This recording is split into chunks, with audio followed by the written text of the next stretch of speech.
It's easy to keep your iPhone or iPad up to date with the latest features and security enhancements.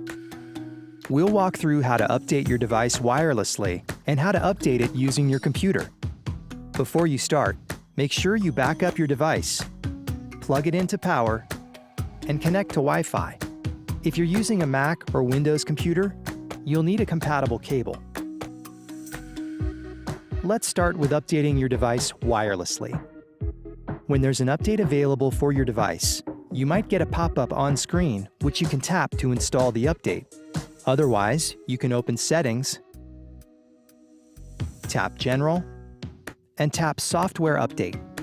In iOS 13.6 or later, automatic updates are on by default. Your device will update automatically overnight while it's charging, although some updates may need to be installed manually. To update your device now, just tap Install, enter your passcode, and follow the prompts.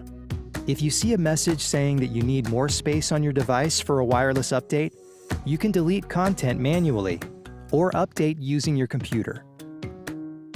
To update your iPhone or iPad using your computer, make sure your device is plugged into your computer and that your computer is connected to the internet. If you're using a Mac with macOS Catalina or later, open the Finder. If you're using a Mac with macOS Mojave or earlier, or a Windows computer, open iTunes. You may see a message about updating your device when you connect it to your computer. Otherwise, locate your device in the sidebar and make sure you're in the General tab. In some versions of iTunes, this may appear as Settings. Next, click Update. Then click Download and Update, and follow the prompts. Now you can keep your iPhone or iPad up to date and enjoy all the latest features.